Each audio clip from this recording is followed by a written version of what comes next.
بسم اللہ الرحمن الرحیم۔ 22 رجب خوشی کا دن۔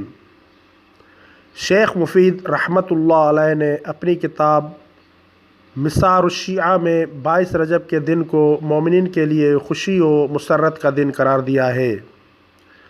22 رجب کا دن مومنین کے لیے خوشی اور مسرت کا دن ہے، لہٰذا 22 رجب کے دن نظر و نیاز کا اہتمام کر کے مومنین کو طعام دینا، ان کا منہ میٹھا کرانا، ان کی ضیافت کرنا بدعت نہیں بلکہ انتہائی مطلوب اور مستحب عمل ہے۔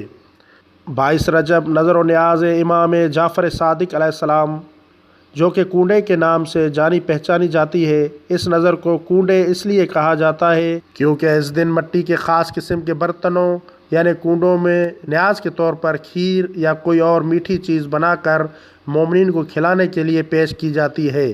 در حقیقت کنڈے کی رسم نظر ہے، لیکن عرف میں کنڈے کے نام سے جانی پہچانی جاتی ہے۔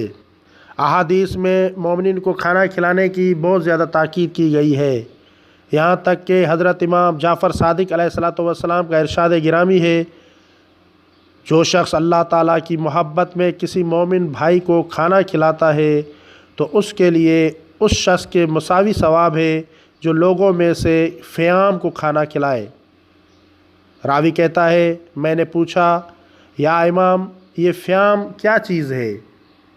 امام علیہ السلام نے فرمایا، لوگوں میں سے 1,00,000 افراد۔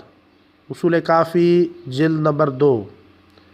اسی طرح امام جعفر صادق علیہ السلام کا ایک اور ارشاد گرامی ہے، میرے نزدیک کوئی چیز مومن کے دیدار اور زیارت کے برابر نہیں ہے سوائے اس کو کھانا کھلانے کے، اور جو شخص کسی مومن کو کھانا کھلائے تو اس کا حق یہ ہے کہ اللہ اسے جنت کے کھانوں میں سے کھانا کھلائے۔ اصول کافی باب اطعام مومن۔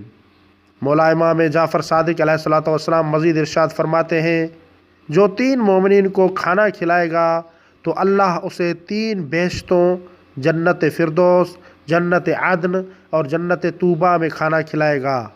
اصول کافی جلد نمبر 2 باب اطعام مومن۔